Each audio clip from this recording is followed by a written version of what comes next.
I'm Francesca Ely-Spence, and I'll be presenting my senior thesis from college.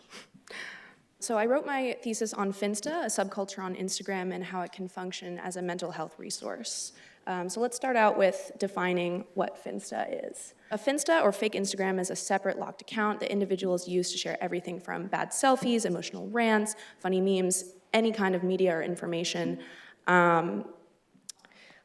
Ironically, it's a representation of one's more real self, despite the name.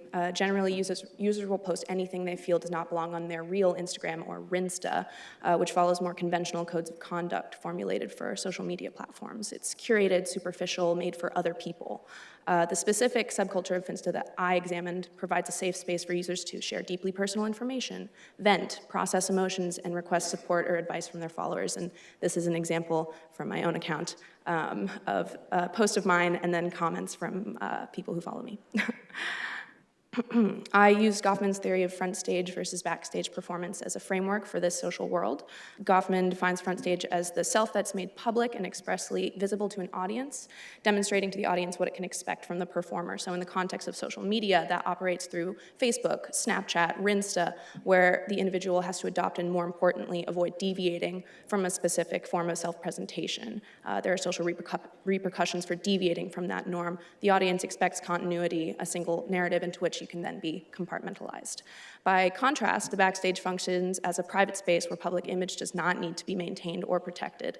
To quote Goffman, it's a place where the performer can relax, drop their front, forego their lines, and step out of character, be themselves. In Goffman's theory, the backstage was off limits to the audience completely, and that was key, that lack of surveillance. But on Finsta, users grant admittance to a select few, creating a curated audience who may then not only view their backstage behavior, but also validate it, interact with it, contribute to it. So what happens when the backstage is performed in front of an audience? When you combine vulnerability and authenticity with performance, what do you get? I felt this was uncharted territory, a compelling case study of what happens when the backstage retains its unfiltered features in a more public setting.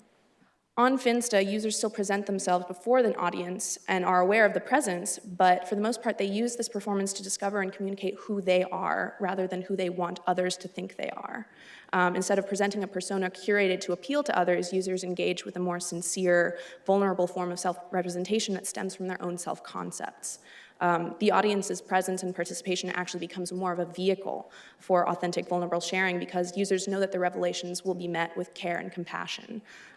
In this sense, Finsta can be seen as a moratorium, a term coined by Erik Erikson for a space to freely experiment with identity. And in creating such a space for trying on different personas or senses of oneself, users develop a remarkably intricate, modern understanding of identity, the notion of a multidimensional, fluid self.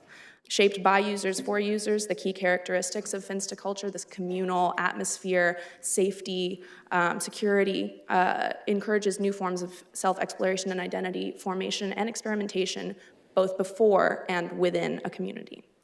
Finsta users have demonstrated incredible agency, creativity, and courage in creating a unique technology-based social world.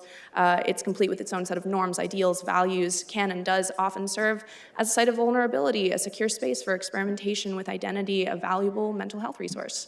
I think we all need a space like that in a world where we're more and more oriented towards branding, self-image, self-representation. We need spaces where we can discover all the parts of ourselves and be open to the possibility of growth and change.